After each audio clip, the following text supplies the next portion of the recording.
Apa kabar pemirsa, kita berjumpa lagi dalam Warta Parlemen, informasi aktual seputar parlemen bersama saya, Medi Nugroho.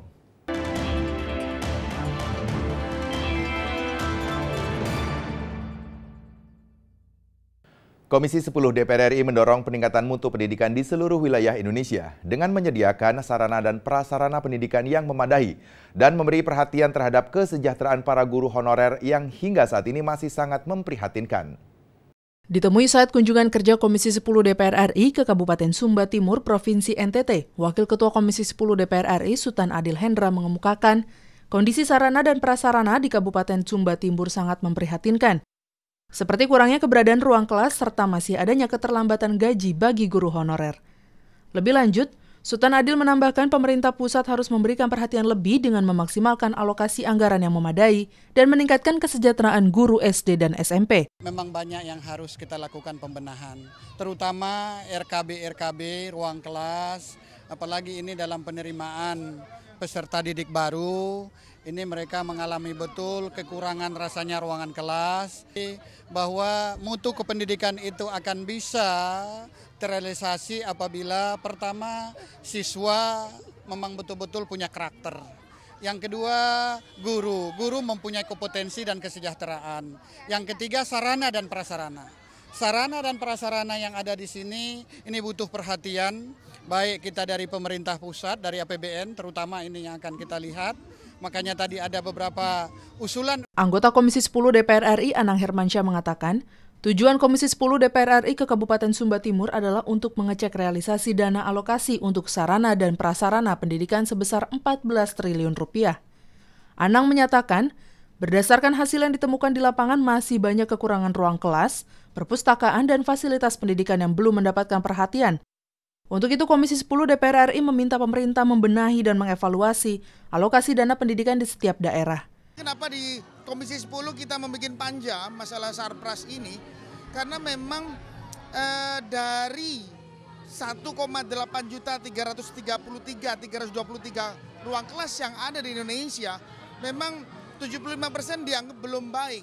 Nah, ini adalah tanda bahwa kita ingin mengecek bagaimana perjalanan 416 triliun yang kita lakukan melalui konstitusi, bahwa belum sepenuhnya bisa dirasakan oleh masyarakat Indonesia, karena pendidikan adalah sebuah investasi jangka panjang yang harus kita terus perbaikin. Dari Sumba Timur, Provinsi NTT, Ajib Caniago, TVR Parlemen melaporkan. Dalam rangka meningkatkan pelayanan kesehatan kepada masyarakat, Kementerian Kesehatan akan mendirikan beberapa rumah sakit di wilayah Indonesia Timur. Komisi 9 DPR RI mendukung rencana pemerintah yang akan membangun 3 rumah sakit di wilayah timur Indonesia, yakni di Kota Ambon, Maluku, Kupang, NTT, dan Jayawijaya, Papua. Komisi 9 DPR RI melakukan kunjungan kerja ke Kota Wamena, Kabupaten Jayawijaya, Provinsi Papua, untuk meninjau lokasi pembangunan rumah sakit vertikal di Papua. Rumah sakit vertikal akan dibangun di distrik Hubikiak, Kota Wamena, disertai dengan penyerahan sertifikat tanah seluas 7 hektar. Persoalan lokasi pembangunan rumah sakit vertikal ini sempat menjadi masalah pro kontra. Lokasinya berpindah-pindah antara pusat Kota Wamena dengan daerah pinggiran kota di wilayah pegunungan distrik Muliyama. Karena dianggap terlalu jauh dengan pusat kota dan infrastruktur jalan yang kurang memenuhi syarat. Sesuai komitmen pemerintah yang akan mendirikan 3 rumah sakit di wilayah Indonesia Timur, yaitu di Ambon, Kupang, dan Jayawijaya, Kementerian Kesehatan pun terjun langsung ke Papua bersama Komisi 9 DPR RI. Wakil Ketua Komisi 9, Syamsul Bahri mengatakan, seluruh biaya pembangunan akan dibiayai oleh pemerintah pusat yang akan dimulai dalam anggaran tahun 2018. Nah, rumah sakit vertikal ini 100% menjadi tanggung jawab pemerintah pusat, yaitu Kementerian Kesehatan. Jadi mulai dari infrastrukturnya sampai SDM-nya dan juga operasionalnya nanti itu dibiayai sepenuhnya oleh Kementerian Kesehatan.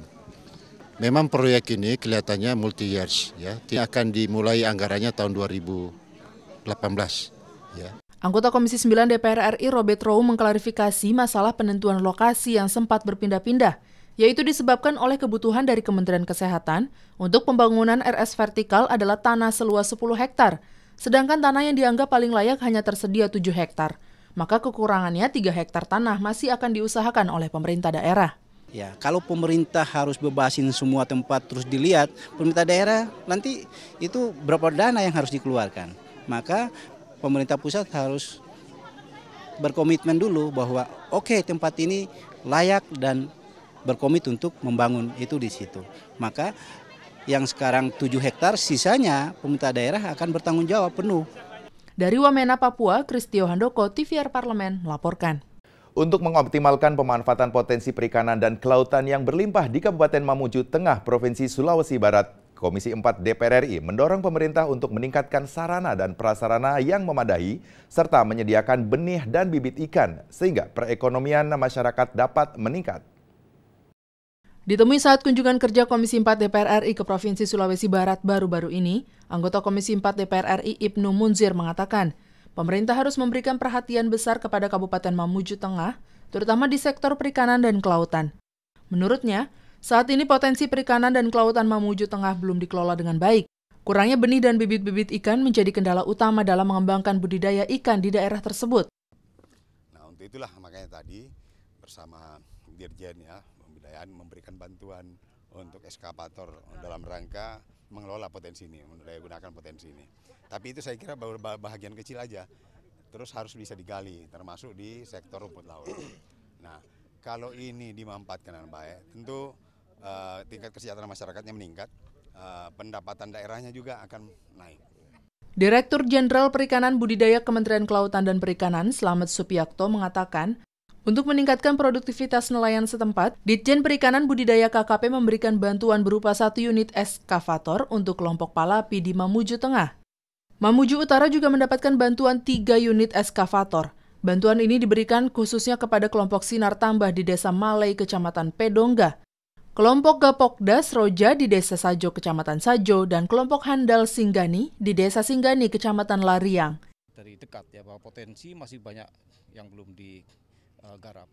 Bantuan dari KKP saya kira sudah jelas, kita memberikan infrastruktur seperti eskavator, bantuan benih, ya, pakan, termasuk rehabilitasi saluran, dan ini saya kira dukungan dari Komisi 4 saya kira luar biasa dalam rangka untuk memberikan kesejahteraan kepada masyarakat, ya, termasuk dukungan-dukungan penganggaran, ya.